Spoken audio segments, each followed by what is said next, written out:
Father, when we get to this day, there have been many preparations that have been made. There will be dinners that will be had. The Easter bunny has already come. The candy has already started to disappear from the baskets. Family will be coming together and enjoying each other. There's so much, Lord, to do. But we pray, Lord, that above all else, that we would be mindful of what this day is really all about. It's about the glorious promise that you kept. Not only to come and to die for us on a cross so that we may have the hope of eternal life, but to actually follow through and to be raised from the dead to prove that it's true. I pray, Lord, that as we open your word this morning and we look at this resurrection, that we would contemplate ourselves where we stand with you. Have we been answering the question that you have been given to us? Do we believe? Father, I pray that your Spirit would be on this place and that you would speak to each individual need here today and how the resurrection applies to each of us.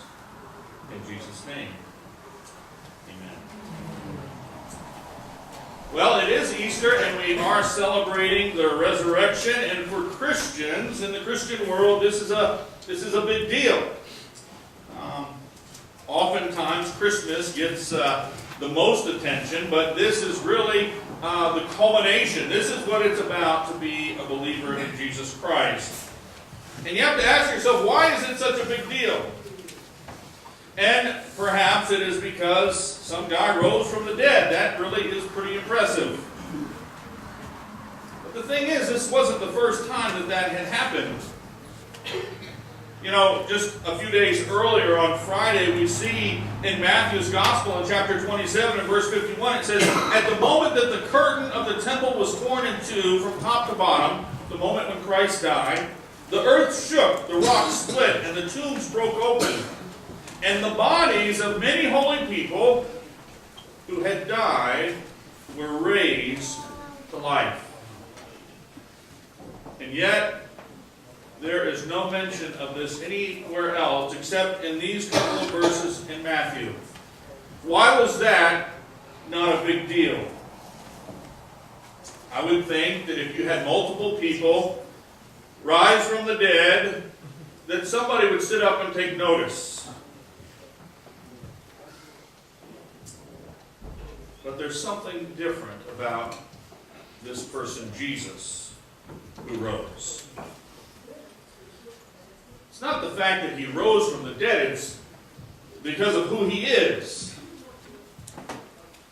Now, I don't know about you, but I have spent a lot of time in my life asking what-if questions. Maybe you have too. Maybe you've asked yourself, what if I had married this person? Or what if I had taken that job? Or what if I had moved to that place? Or what if this person would be president? In the Gospel of Luke, we see two men who are going through that process of asking what-if questions. They're walking along together, and they have believed, they were convinced that this person, Jesus, was the Messiah. He was the king that they had been waiting for. He was the one who was finally coming to conquer the Roman oppressors. But apparently they were wrong. They were wrong and they didn't know what to do next, so they headed back home. They walked the 7 miles across the dusty roads.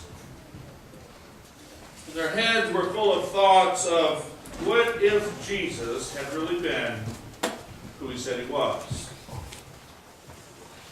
Listen to Luke 24, beginning of verse 14. They were talking with each other about everything that had happened, and as they talked and discussed these things with each other, Jesus came along and walked along with them, but they were kept from recognizing him. He asked them, "What are you discussing together as you walk along?" And they stood still, their faces downcast. One of them, named Cleopas, asked, "Are you the only one visiting in Jerusalem who does not know the things that have happened there in these days?" Jesus says, "What things?" About Jesus of Nazareth, they replied. He was a prophet, powerful in word and deed before God and all the people. The chief priests and our rulers handed him over to be sentenced to death, and they crucified him. Verse 21 says, but we had hoped. What if he was the one? We had hoped that he was the one who was going to redeem Israel. What if he had really been the one who was going to redeem Israel? And what's more, it's the third day since all this took place. In addition, some of our women amazed us. They went to the tomb early in the morning, but they didn't find his body. They came to us and they told us that they had seen a vision of angels who had said that he was alive. Oh, what if he really was? And some of our companions went to the tomb and found it was just as the women had said. They did not see Jesus. What if the story could be true? It is not an overstatement to say that all that matters in all of history, and perhaps more importantly, all that matters in your life and in my life, hinge on a single what-if question. What if Jesus, not just any man that rose from the dead, but what if Jesus, God incarnate, if he didn't rise from the dead? You can imagine that you're one of these two men. You're heading back home to Emmaus, and everything that you had hoped for seems to be done with. All your dreams, all your plans are gone.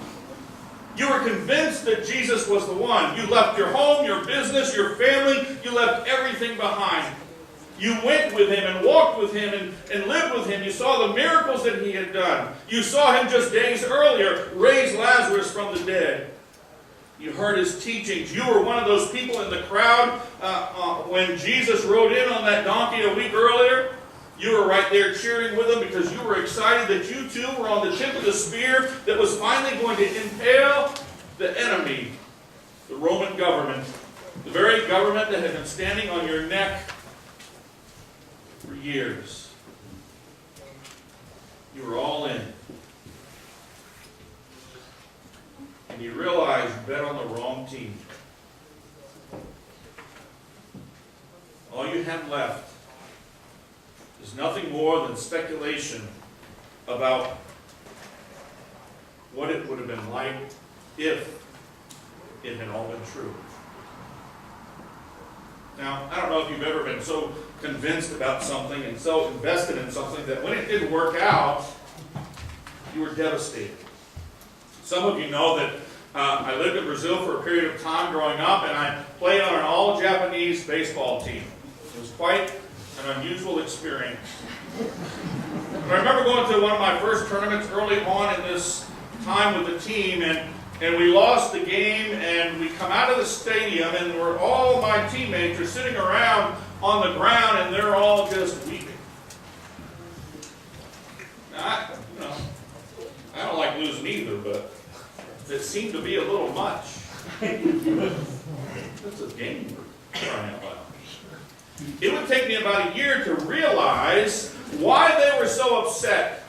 Because these kids that I played with would play every single day. Before school they had to play. During school they had to play. After school they had to play. They played all weekend.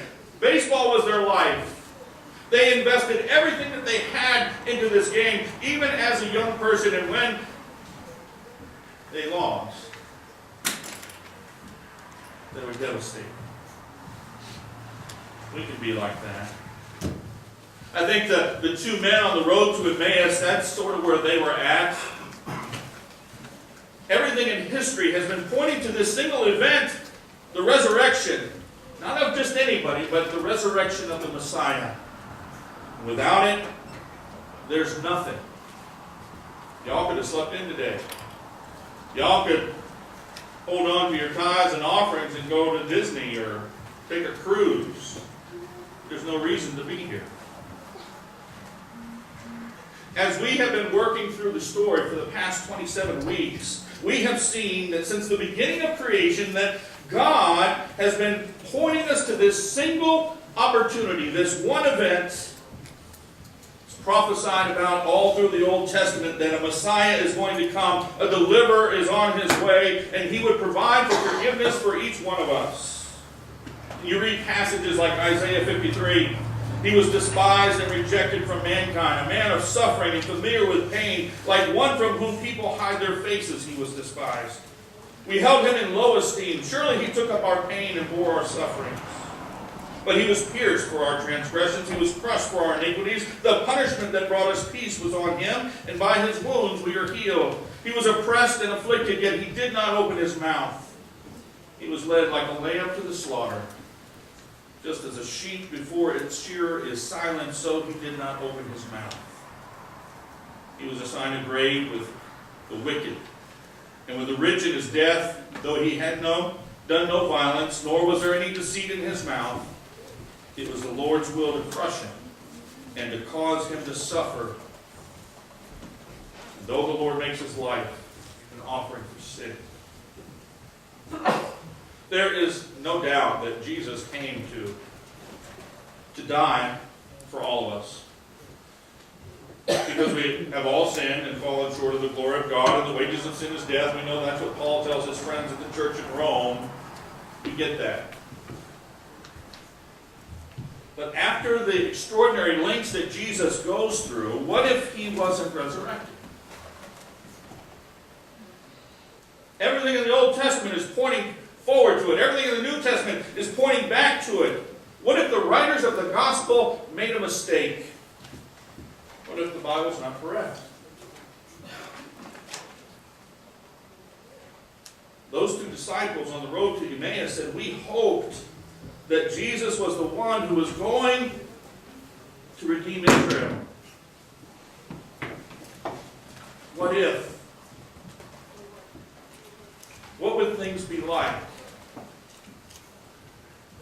See, the only thing that they are convinced of at this very point in their life is that their dream is over. The plans, they don't exist anymore. The one who is to be their king, the Messiah, is nowhere to be found.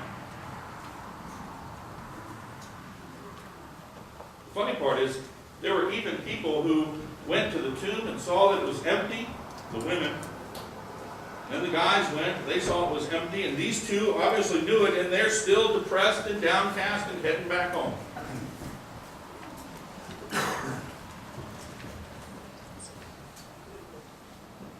We shouldn't miss the opportunity that we have on every Sunday, but Easter is of particular importance because we all have to make a decision. Because everything else that surrounds Easter is great and fine and good, and we should do those things. But in the end, there's only one thing that matters, is for you to answer, what if you really raised from the dead?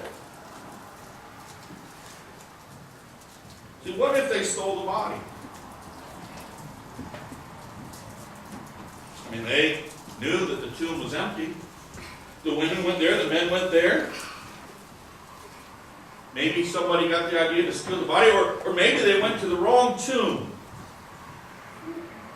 Remember, however, that you have disciples who are cowering behind closed doors because they're afraid for their life. They don't want to be the next ones who are going to be crucified on the cross. They're more interested in saving themselves than they were curious if Jesus was really alive.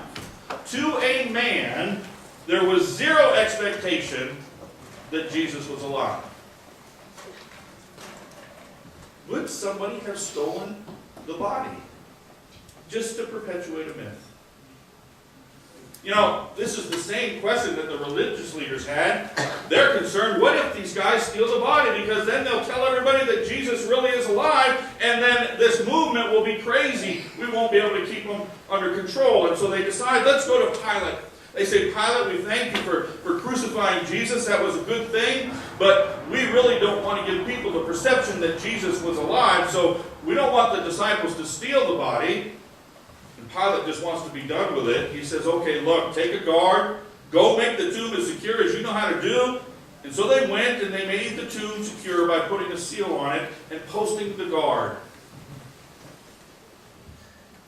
There was no chance that these cowering disciples who are fearful for their life are going to take on some of the fiercest soldiers on the planet, especially when these soldiers' lives depend on the fact that if anybody touches that tomb and that stone is rolled away, it would be their lives.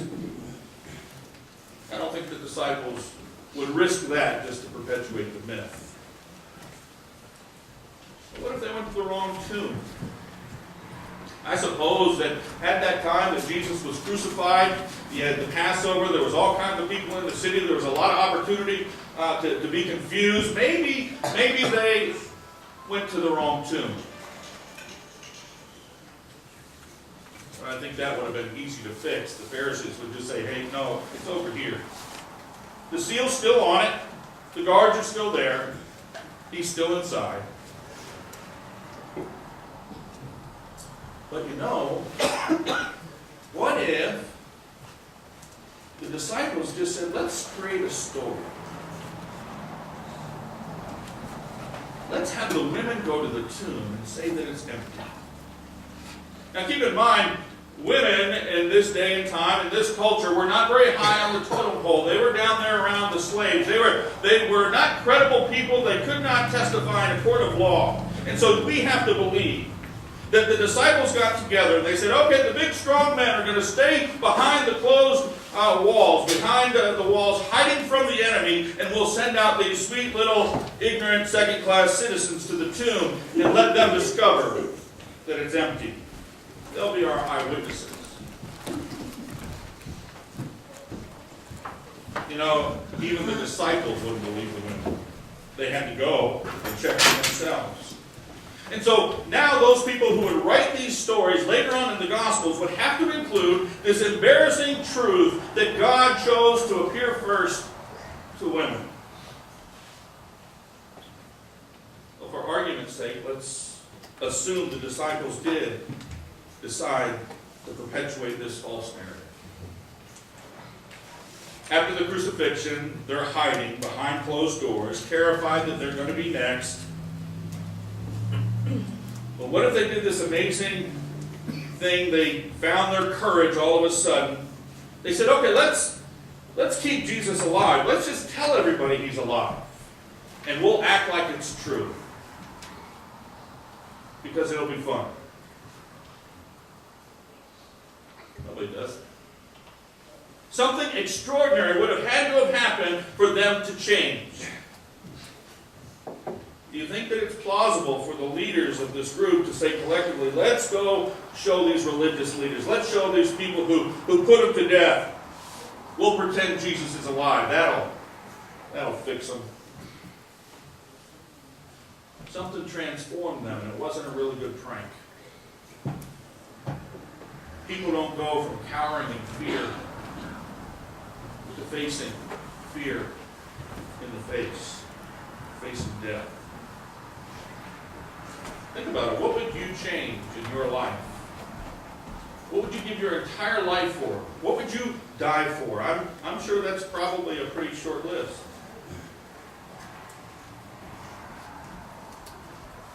They saw Jesus for themselves. They were convinced. They were no longer afraid of what men could do to them. Death was no longer a concern for them. They were willing to do anything to proclaim Jesus. And year after year after year, they continued to do that. Not one single disciple defected.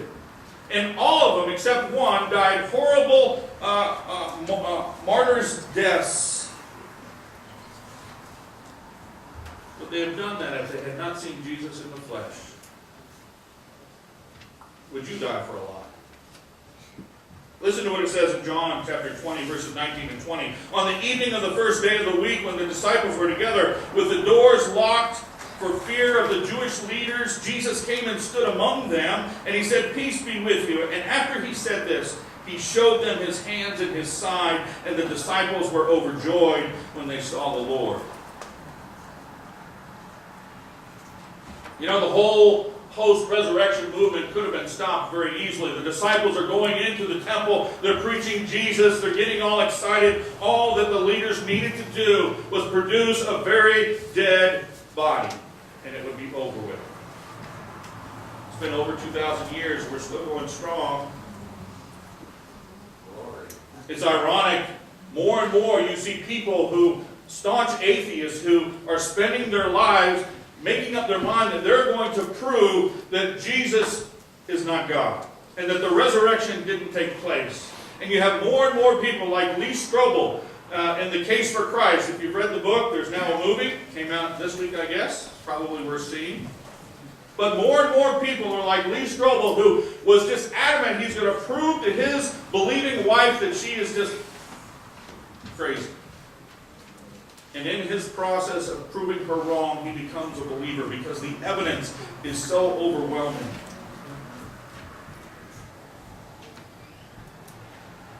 Yeah, but they could have all been hallucinating. This is what Paul said later on.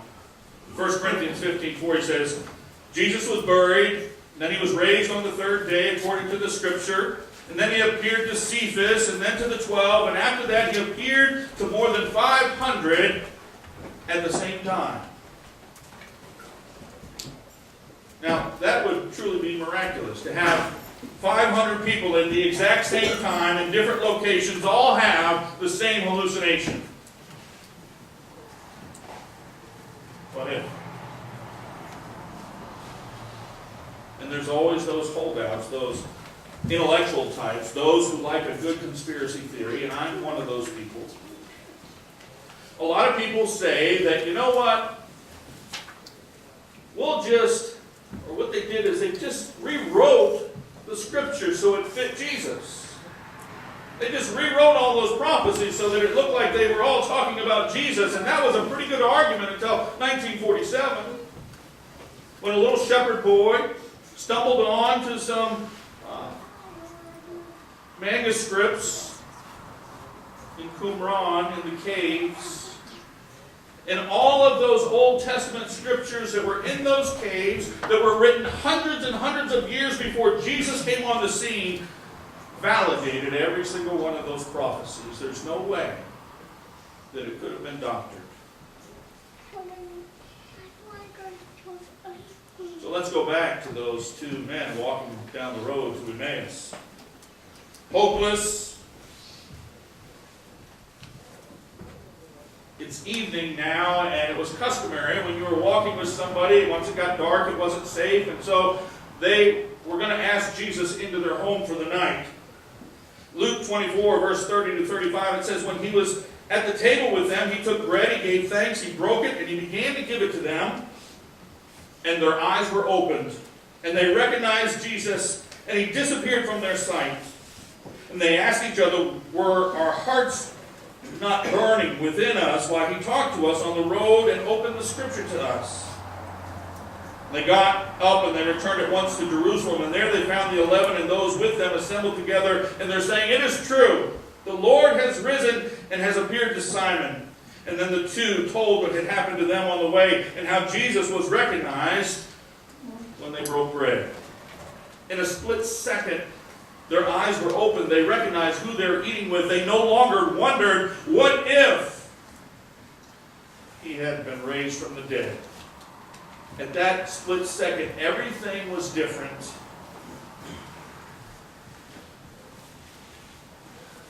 Everyone who came before us, everyone who comes after us, it is different.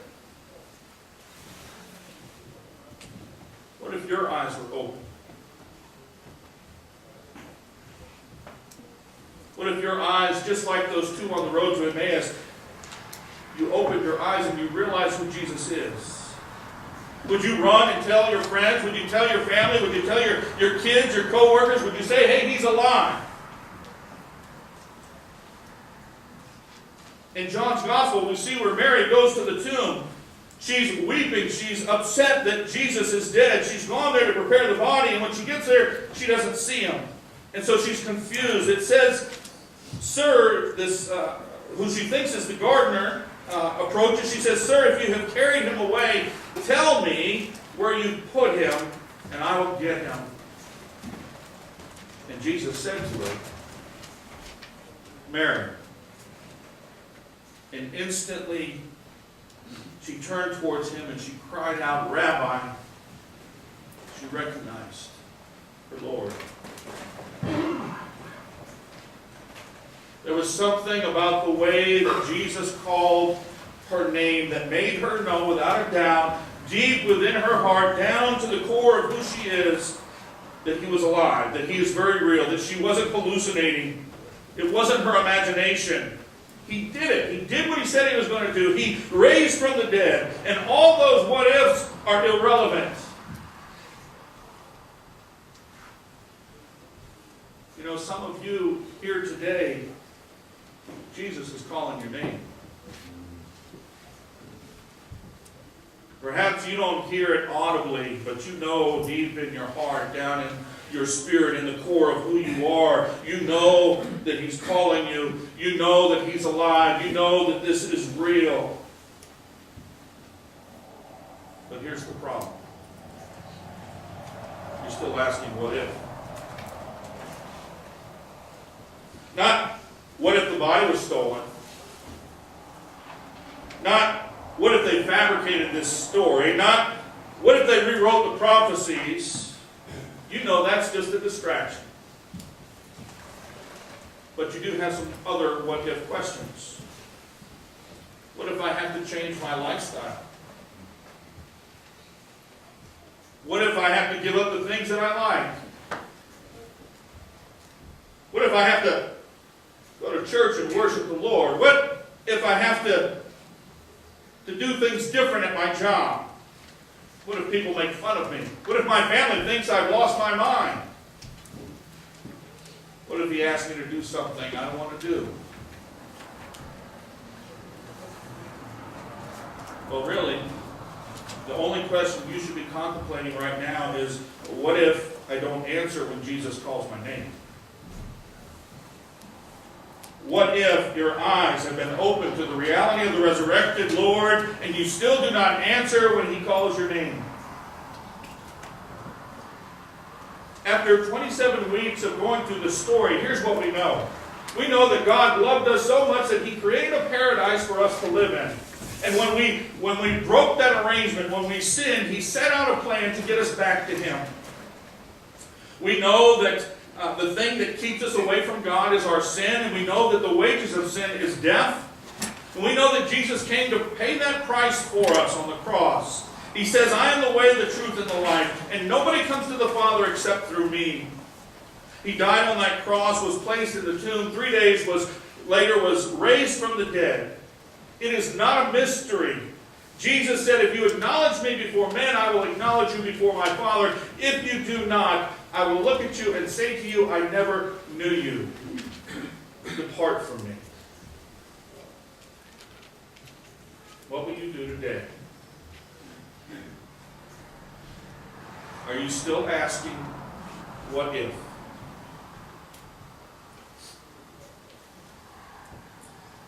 Hope everyone still has a connection card.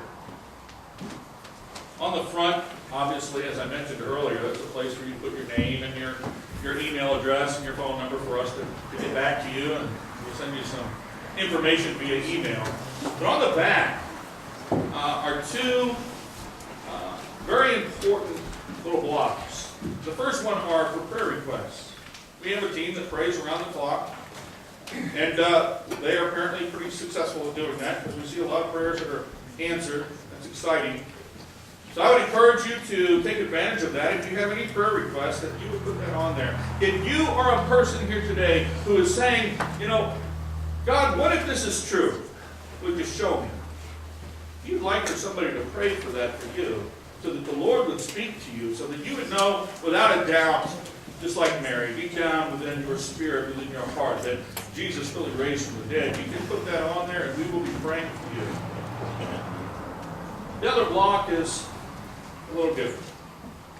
Maybe you're one of those people who, you've got the knowledge, you know what this is all about, this isn't news to you, but you just haven't taken that step.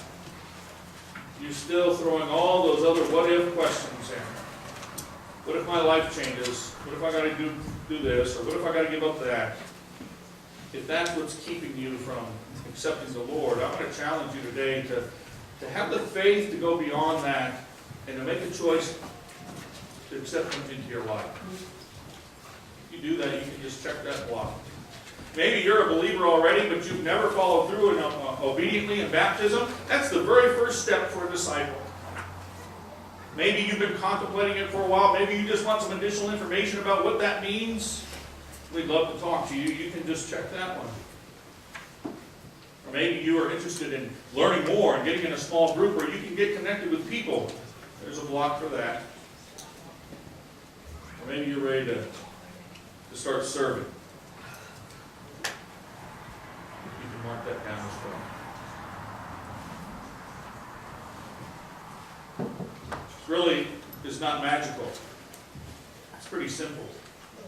And the reason it's so simple is because Jesus was raised from the dead. He's made it simple for us. Don't let your doubt of the lack of complexity keep you from a relationship with your Lord. You're the hope of man, the breath of life. You hold my hand. When I feel a crumbling ground, I will stand. At your cliffside, I will trust your plan. Though I know it's so far down,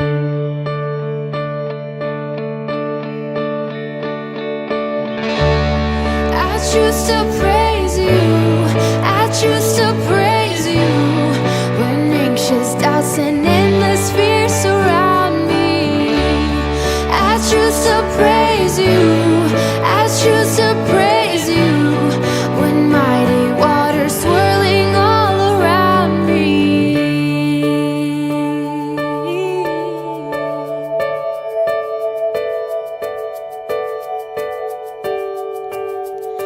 you're the